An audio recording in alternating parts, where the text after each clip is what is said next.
नमस्कार साथियों, मैं शोभित भारद्वाज स्वागत करता हूं आपका आपके अपने favourite YouTube channel exam card live पर। जैसा कि आपको पता है, हम लोग एसएससी जीडी के जो अभी हाल ही में पेपर हुए थे उनकी रीजनिंग का सॉल्यूशन करा रहे हैं। तो ये जो आज का पेपर है आपके सामने, ये है 27 मार्च को जो हुआ था उसकी रीजनिंग का सेक्शन। क्या था पहला प्रश्न, वो आपके सामने दिखाई दे रहा है, जो कि एक श्रृंखला से है, सीरीज से है। और ये जो सीरीज है ये लेटर्स की सीरीज है। और लेटर्स की सीरीज में ज़्यादा कुछ नहीं करना होता, आपको नंबर्स यदि याद हों तो आप आसानी से इनके आंसर्स दे सकते हैं। अपोजिट यदि याद हो तो आसानी से आंसर्स दे सकते हैं। जैसे कि आप देख सकते हैं कि यहाँ पर S 19 पर है और Q 17 पर, तो -2 नजर आएगा। Q में से भी यदि मैं -2 करूं तो O आ जाना चाहिए, O में से -2 करूं तो M आ जाना चाहिए, M में से -2 करूं तो K आ जाना चाहिए। इसका मतलब हम बिल्कुल सही जा रहे हैं। तो देखो, O से शुरू होने वाले ये दो विकल्प तो है ही नहीं। आगे बढ़े, अगले सेकंड लेटर को देखें। देखिए, F से H +2 है। यदि मैं आगे भी +2 कर दूं तो J आ जाएगा, आगे भी +2 कर दूं तो L, L में 2 जोड़ूंगा तो N, यानी कि आगे आएगा OJ। तो OJ से शुरू होने वाला चौथा विकल्प है, यानी कि पहला तो आंसर बन ही नहीं सकता, तो चौथा विकल्प बिल्कुल सही जवाब बन जाता है। I hope point is clear. चलिए बढ़ते हैं आगे अगले प्रश्न की तरफ। क्या कहता है अगला प्रश्न? अगले प्रश्न में आपको कुछ शब्द दिए गए हैं, बल्कि 5 शब्द दिए गए हैं। मैं कहूंगा इन्हें उस क्रम में व्यवस्थित करना है जिस क्रम में यह अंग्रेजी शब्दकोश में दिखाई देते हैं, मीन्स डिक्शनरी में दिखाई देते हैं। तो अब इनको अरेंज करने का शानदार तरीका बताता हूं आपको। आपको क्या करना है कि जो कॉमन लेटर्स है ना, जैसे कि BR BR BR BR, इनको साइड कर दीजिए। अब जो बच रहा है वो A है, मतलब 1, फिर U मतलब 21, फिर 1, फिर 1, फिर 5। अब बताइए छोटा नंबर कौन सा है? कि सर 1, तो 1 तो इसमें भी है, इसमें भी है, इसमें भी है। तो इसमें आगे बढ़ो, इसमें ये 14 है। इसमें आगे बढ़ो, इसमें ये 3 है। इसमें आगे बढ़ो, ये 19 है। अब बताओ जरा, 14, 3, 19 में छोटा कौन है? 3, ये पहले नंबर पे, फिर 14 दूसरे नंबर पे, फिर 19 तीसरे नंबर पे। अब बताओ ये जो थे ना 5 और 21, इसमें छोटा कौन है? 5, ये हो गया चौथे नंबर पे, जो बचा वो हो गया 5वें नंबर पर। यानी कि पहले नंबर पे आपने लगाया है 3 नंबर, दूसरे नंबर पे 1 लगाया है, तीसरे नंबर पे 4, और चौथे नंबर पे 5, और 5वें नंबर पे लगाया है 2। यानी कि 31,452 आपका सही जवाब बनेगा, जो कि दूसरे विकल्प में दिया हुआ है। कमेंट करते रहिए, बताते रहिए क्या चीज़ें आपको समझ में आ रही है कि नहीं आ रही है। आइए नेक्स्ट क्वेश्चन पे, जो कि है सीरीज यानी कि श्रृंखला से। काफ़ी लंबी श्रृंखला दिखाई दे रही है, इसे यही की यही सॉल्व करने की कोशिश करेंगे। 156 से 144 हुआ, डिफरेंस है, घटा है, लेकिन कोई ज़्यादा घटा नहीं है। ऐसे ही आगे भी कुछ ज़्यादा घटोतरी नहीं हुई है, घट तो रहा है लेकिन कम कम घट रहा है। जब धीरे धीरे घटे तो चांसेस हैं कि कुछ इसमें से घटकर ये बना है। 6 में से 4 गए 2, अभी 5 में से 4 गए 1, बस, यानी कि -12 हुआ है। ऐसे ही यहाँ से यहाँ देखें तो 4 में से 3 गए 1। दूसरा पेन ले लूँ जिससे कि आपको दिखाई दे पाए, दूसरे रंग का पेन ले लेते हैं। हाँ, अब देखिएगा, यहाँ पर -12 आपको दिखाई दिया था, ये -12 था। अच्छा, 4 में से 3 गया तो यहाँ पर भी 1 बचेगा, 4 में से 3 गया तो यहाँ पर भी 1 बचेगा, यानी कि पहले -12 फिर -11। क्या अब -10 हो रहा है? जी हाँ सर, बिल्कुल साफ नजर आ रहा है। अब क्या -9 हो रहा है? तो देखिए 13 में से 4 गए तो 9 ही बचे, और फिर 0 0 हो ही गया। क्या अब -8 नहीं कर देना चाहिए? 114 में से 8 जाएंगे तो 106 बचेंगे। 106 आपको विकल्प में दे रखा है इस वाले में। अच्छा, इसमें 2 आंसर चाहिए ना आपको, तो 106 से आंसर तो निकल ही गया वैसे आपका। अब दूसरा आगे भी चाहिए, तो यहाँ पर कितना माइनस हुआ होगा? कि सर माइनस हुआ होगा 7, आगे कितना माइनस हुआ होगा? 6। तो 99 में से 6 जाएगा, 93 बचेगा, और 93 ही दे रखा है। तो तीसरा विकल्प एकदम से करेक्ट आंसर है, एकदम से करेक्ट आंसर है। ठीक है, चलिए क्वेश्चन नंबर 4 पर आते हैं। Next question is from the series, श्रृंखला से है। कह रहा है वह विकल्प ज्ञात कीजिए जो तीसरी आकृति से उसी प्रकार संबंधित है जैसे दूसरी आकृति पहली आकृति से। अच्छा, मतलब पहली आकृति का संबंध जो दूसरी से है, या दूसरी का पहली से जो है, वही तीसरी का चौथी का तीसरी से होना चाहिए। संबंध क्या है? मैंने देखा कि ये पूरी की पूरी आकृति जो है ना, ये वाली, इसे क्लॉकवाइज 90 डिग्री घुमाकर ऐसे बना दिया है। देख लो आप ध्यान से, इसे भी क्लॉकवाइज घुमा दो 90 डिग्री, तो ये पहले विकल्प जैसी दिखाई देगी। यही हमारा आंसर है, ज्यादा कोई रॉकेट साइंस तो था नहीं इसमें। आगे बढ़ते हैं नेक्स्ट क्वेश्चन की तरफ। ये है अगला प्रश्न आपके सामने, अगेन फ्रॉम दी सीरीज, लेकिन ये सीरीज किसकी है? लेटर्स की है। तो कैसे होगी? देखें, D 4 पर है, J 10 पर, तो +6 दिखाई देता है। J 10 पर है, P 16 पर, तो +6 दिखाई देता है। 16 और 6 22 का मतलब VV दिखाई देता है। 22 और 6 28, 28 में से 26 घटा दो, 2 बचा, 2 का मतलब B बॉम्बे आना चाहिए। B से शुरू होने वाले सारे विकल्प हैं। अभी बताओ, F से L +6 है, L से R +6 है, R से X +6 है, X यानी कि 24, 24 और 6 30, 30 में से 26 गए 4, 4 का मतलब D, यानी कि BD से शुरू होने वाला विकल्प चाहिए। तो ये दो तो गए काम से डायरेक्टली। आगे बढ़ लेते हैं, आगे बढ़े तो अब तीसरा लेटर देखने जा रहे हैं। तीसरा लेटर क्या होगा कि सर G से M, यानी कि 7 और 6 13, 13 और 6 19, 19 और 6 25, 25 और 6 कितने हो जाएंगे 31, 31 में से 26 घटा दीजिए, बचेंगे 5, 5 का मतलब E। तो E इसमें भी है और E इसमें भी है। आगे तो बढ़ना ही पड़ेगा आखिरी लेटर की तरफ। देखो I 9 पर, O 15 पर, +6, 15 और 6 21 का मतलब U, 21 और 6 27 का मतलब A, यानी कि 1 हो गया। अभी 1 में 6 जोड़ोगे 7, 7 का मतलब G होगा, तो G तो इसमें दे रखा है, तो यही वाला विकल्प हमारा परफेक्ट और करेक्ट आंसर बन जाता है। चलिए बढ़ते हैं आगे अगले प्रश्न की तरफ। क्या है अगला प्रश्न? क्वेश्चन नंबर 6 ये है आपके सामने, जिसमें कैलकुलेटिव एक शब्द है, उसके आगे MN रेखा पर एक शीशा दर्पण लगाया है। आपसे पूछा है ये कैसा दिखाई देगा। सबसे पहली बात, C पीछे आकर ऐसा दिखाई देगा। A कैपिटल है और वो जैसा है वैसा ही दिखाई देगा। L कैपिटल है लेकिन ऐसा हो जाएगा। C ऐसा दिखाई देगा। U जो है आपको कुछ ऐसा दिखाई देगा, ये डंडा इधर को निकलेगा, ठीक है। L सेम दिखाई देगा, A सेम दिखाई देगा, T सेम दिखाई देगा, I सेम दिखाई देगा, V सेम दिखाई देगा, लेकिन E कुछ इस तरीके से हो जाएगा। एक एग्जैक्ट ऐसा विकल्प आप ढूंढेंगे तो वो आपको पहले ही विकल्प में दिखाई दे जाएगा, ठीक है। चलिए बढ़ते हैं आगे अगले प्रश्न की तरफ।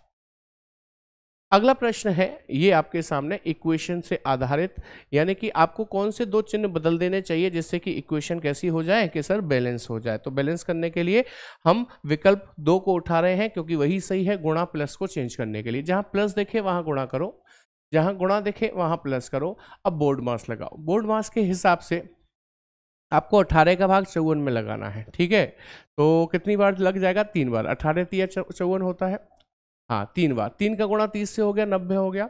अच्छा 90 के बाद यहाँ माइनस का 48 है और प्लस का 16 है, तो प्लस की वैल्यू पहले 90 में जुड़ गई, 106 हो गई। अभी 106 में से 48 घटा लो, 58 आ जाने चाहिए। 16 में से 8 गए 8, 9 में से 4 गए 5, 58 ही आ रहे हैं। इसका मतलब इक्वेशन बैलेंस हो रही है दूसरे विकल्प से, जो कि एकदम करेक्ट और परफेक्ट आंसर बनेगा। चलिए बढ़ते हैं आगे अगले प्रश्न की तरफ। ये है अगला प्रश्न, मुर्गी का संबंध चूजा से है। क्या है? मुर्गी के बच्चे को चूजा ही तो कहते हैं।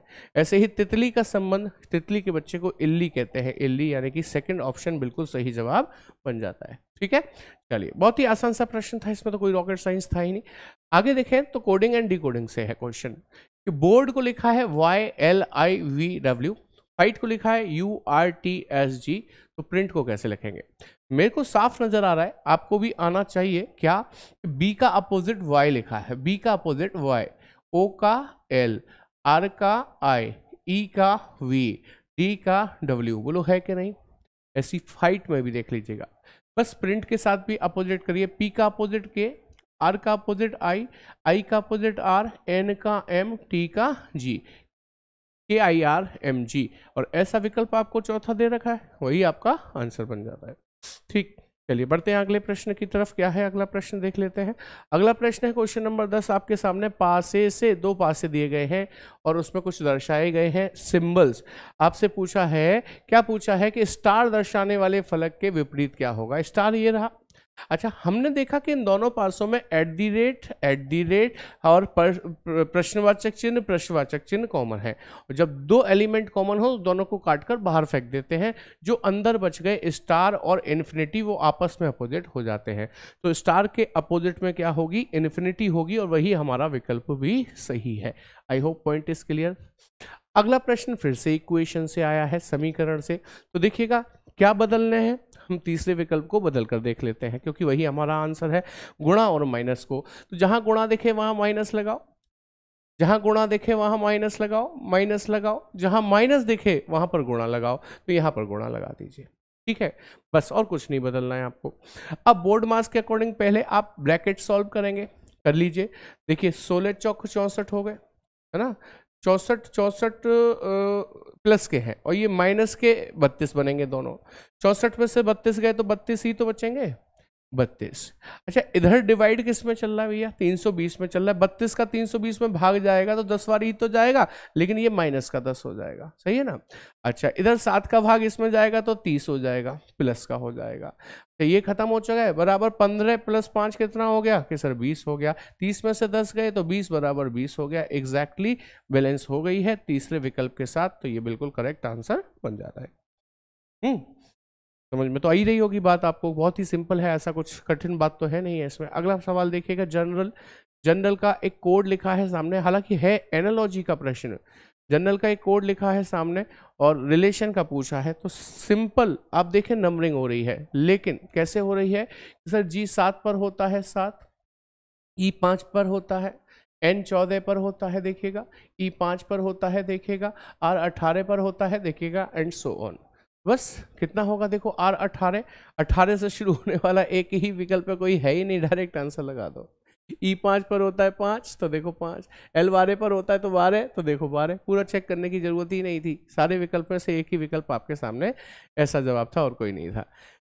आइए नेक्स्ट क्वेश्चन की तरफ। क्वेश्चन नंबर 13 क्या कहता है, 13 कहता है उस विकल्प आकृति का चयन कीजिए जो प्रस्तुत आकृति में अंतर्निहित है। तो आपको पहला विकल्प ही दे रहा है कि ये अंतर्निहित है, बस मैं आपको दिखा दूं कि ये कहाँ पर अंतर्निहित है। तो मुझे तो ये वाला त्रिभुज इसके अंदर निहित दिखाई दे रहा है, ऐसे करके भी लाइन है, ऐसे करके भी है, और एक जाती हुई लाइन ऐसे भी है। देखो एग्जैक्टली दिखाई दिया आपको कि नहीं, तो पहला विकल्प बिल्कुल सही जवाब बन जाता है। ठीक है, चलो बढ़ते हैं आगे अगले क्वेश्चन की तरफ। 14th क्वेश्चन क्या कहता है, इसे भी देख लेते हैं। That is from the series श्रृंखला से है अगला प्रश्न। इसको जूम कर लेता हूं मैं, और जूम कर लेता हूं। हाँ भाई, ये है अगला प्रश्न आपके सामने। तो देखिए यहाँ पर क्या है, 3840 लिखा है, 384 लिखा है। 3840 से 384, सोच रहे हैं कितना छोटा हो गया, एकदम से साफ नजर आ रहा है, जीरो हट गया है। और जीरो कैसे हट सकता है कि सर डिवाइडेड बाई 10 से हट सकता है। अच्छा इसमें भी डिवाइडेड बाई 10 हुआ होगा तो पॉइंट में आएगा, पॉइंट में तो आंसर ही नहीं है। तो सर 10 का हुआ है तो हो सकता है आगे हुआ हो 8 का, तो लगा के देखें। अच्छा ऐसे यहां पर देख लीजिए, पहले इसमें कितने का भाग लगाऊं कि 2 आ जाएगा, सर 4 का। अच्छा इसमें कितने का भाग लगाऊं कि सर 2 में 2 का ही भाग लगाओगे तब 1 आएगा। इसका मतलब यहां पर यदि 10 का लगा है तो यहां लगा होगा 8 का, और यहां लगा होगा 6 का, फिर 4 का, फिर 2 का, तो यहाँ 8 का भाग लगा होगा। 8 का भाग लगाइए, 8 चौक 32 है ना, 8 चौक 32, 6 बचे 64 हो गए, 8 8 64, यानी कि 48 इज दी करेक्ट आंसर, बिल्कुल सही जवाब बन जाता है। आई होप समझ में आ गई होगी बात। हाँ जी, अगला क्वेश्चन ये है आपके सामने कि आपको एक इक्वेशंस दी, क्वेश्चन नंबर 16 में आपको एक निर्देश दिए गए हैं। P@Q का अर्थ है P Q की बहन है, P&Q का अर्थ है P Q का भाई है, एंड सो ऑन, इस तरीके से। ठीक है, उसके बाद पूछा यदि A#B @C&D #E @F है तो B F से किस प्रकार संबंधित है। तो इसकी मैं डायरेक्ट शॉर्ट ट्रिक बताता हूँ आपको, डायरेक्ट शॉर्ट ट्रिक।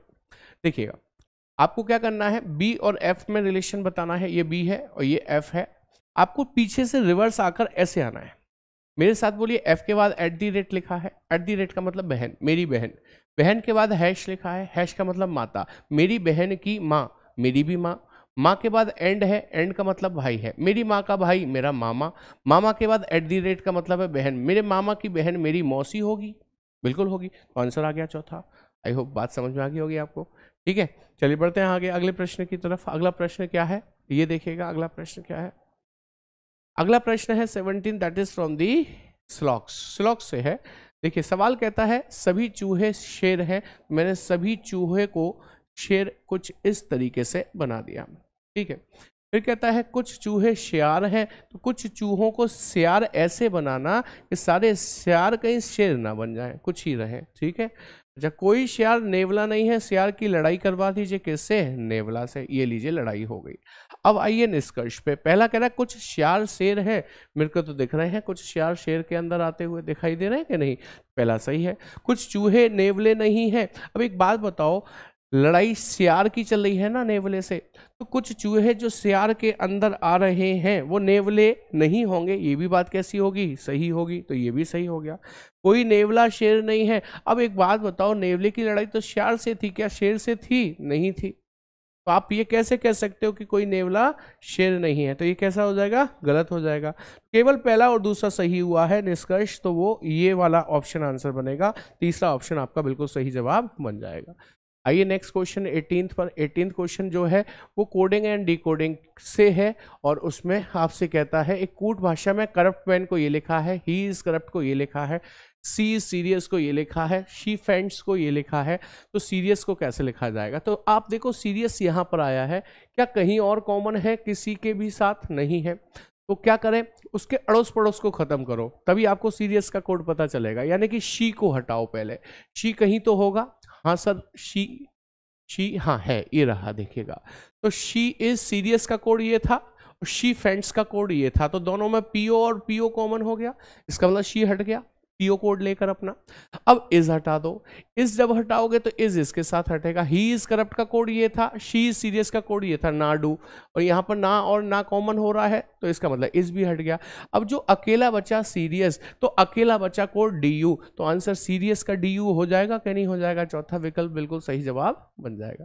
कहीं लिखने की जरूरत नहीं है, वहीं की वहीं काट दीजिए आप कॉमन से कॉमन को। चलिए नेक्स्ट क्वेश्चन है 19, 7 व्यक्तियों को लेकर है, और ये कह रहा है एक सीधी पंक्ति में उत्तर की ओर मुख करके बैठे हैं। ठीक है, कहता है एच आई के बाईं ओर चौथे स्थान पर है। जैसे कि ये आई है, इसके बाईं ओर 1 2 3 4 चौथे स्थान पर है कौन? एच, मैंने बिठा दिया। कहता है के एफ के बाईं ओर तीसरे स्थान पर बैठा है। के एफ के बाईं ओर, जैसे ये एफ है, इसके बाईं ओर 1 2 3 तीसरे स्थान पर बैठा है। ये एफ के बाईं ओर तीसरे स्थान पर बैठा है, बैठा दिया। आगे कहता है जे एफ के दाईं ओर तीसरे स्थान पर है। जे एफ के दाईं ओर तीसरे, एफ का दायां 1 2 3, यहां पर कौन आ जाएगा? जे आ जाएगा। जी के दाईं ओर चौथे स्थान पर है। के दाईं ओर 1 2 3 4 चौथे स्थान पर कौन आ जाएगा? जी आ जाएगा। अच्छा, अब आपको ये समझना है टोटल 7 लोग थे, यहां हो गए 3 और 3 6 और 1 7। अच्छा, ये कहाँ जाएंगे? कि आई के बाएं चौथे स्थान पर एच बैठा था, तो मेरे ख्याल से ये आई हो जाए, और इसके बाएं 1 2 3 4 चौथे स्थान पर एच बैठ जाए। इसे हटा दीजिए, इसकी कोई जरूरत नहीं है। जो एक व्यक्ति बचा है E F G E F E बचा है, तो ई को यहाँ बैठा दीजिए। ठीक है, अभी पूछा क्या पंक्ति के बाएं सिरे से तीसरा कौन बैठा है, तो वो तो ई बैठा है जो अभी अभी मैंने बिठाया, यानी कि तीसरा विकल्प बिल्कुल सही करेक्ट आंसर बन जाता है। ठीक है, चलिए बढ़ते हैं आगे अगले प्रश्न की तरफ। क्या कहता है अगला प्रश्न? क्वेश्चन नंबर 20, ये आखिरी प्रश्न रहेगा इसका। ये भी सिटिंग अरेंजमेंट से है। 6 मित्र हैं PQRSTU, एक वृत्ताकार घेरे में बैठे हैं, केंद्र की ओर देख रहे हैं, तो मैंने ये 6 लोग बिठा दिए। ठीक है, अब कहता है पी यू के दाईं ओर दूसरे स्थान पर है। जैसे ये यू है तो इसके दाएं 1 2 दूसरे स्थान पर कौन है? पी है। फिर कहता है आर क्यू के दाएं तीसरे स्थान पर है। आर क्यू के छोड़ दीजिए, एस और आर दोनों ही पी के ठीक बगल में है, तो एस को यहां रखो, आर को यहां रखो, एस और आर दोनों पी के बगल में हो गए। सर जरूरी है एस वहां नहीं जा सकता, आर यहां नहीं आ सकता? बिल्कुल आ सकता है, जरूरत पड़ेगी तो बदल दूंगा। अच्छा, पिछली लाइन, आर क्यू के दाएं तीसरा है। क्यू के दाएं तीसरा आर कैसे होगा? जैसे कि आर यहां पर बैठा होता, ठीक है, एस यहां पर बैठा होता, तो क्यू यहां बिठाते, अंदर देखता है उसके दाएं 1 2 3 तीसरा हो जाएगा आर के नहीं? इसका मतलब जगह बदलनी पड़ गई हमको। अच्छा, बस खत्म है। अभी एक जो व्यक्ति बचा है PQRST में, टी बचा है, तो उसे यहाँ बिठा दीजिए। पूछा है Q और U के बीच में कौन बैठा है, तो आंसर आएगा टी, और जो कि दूसरे विकल्प में दे रखा है। उम्मीद करता हूँ ये पेपर का सॉल्यूशन आपको बहुत शानदार तरीके से समझ में आया होगा। ये एग्जाम कार्ड और एग्जाम कार्ड की टीम ने मिलकर एक बहुत ही शानदार किताब बनाई है। ये है SSC GD कांस्टेबल की किताब, जिसमें हम आपको 20 मॉक पेपर्स प्रोवाइड कराते हैं, 12 सॉल्व पेपर प्रोवाइड कराते हैं। सॉल्व पेपर का मतलब है जो प्रीवियस ईयर्स में पूछे गए थे, और प्रीवियस ईयर में भी 2013, 2015, 2019, 2021 और 2023। जी हाँ, बिल्कुल करंट सेशन जो चल रहा है, करंट 2023 के जनवरी और फरवरी में जो पेपर्स हुए थे वो भी इसमें इंक्लूडेड है। सबसे अच्छी बात यह है कि जब आप इस किताब को पढ़ते हैं, इन सारे पेपर्स को लगाते हैं और आपको कहीं कोई कठिनाई आती है और उस कठिनाई का समाधान आप टीचर के माध्यम से सुनना चाहते हैं, तो आप इस वीडियो सॉल्यूशन को देखकर बहुत आसानी से अपने प्रॉब्लम्स को, अपने डाउट्स को क्लियर कर सकते हैं। इस किताब को परचेस करने के लिए आपको जाना होगा एग्जाम कार्ड की वेबसाइट www.examcard.in पर। यहाँ पर जाएंगे और अपनी बुक को सेलेक्ट करेंगे, वहाँ पर परचेज करने के लिए ऑनलाइन पेमेंट करिए और घर बैठे बैठे इस किताब को मंगा लीजिए। आपको कहीं किसी मार्केट में जाने की ज़रूरत नहीं पड़ेगी। Thank you very much.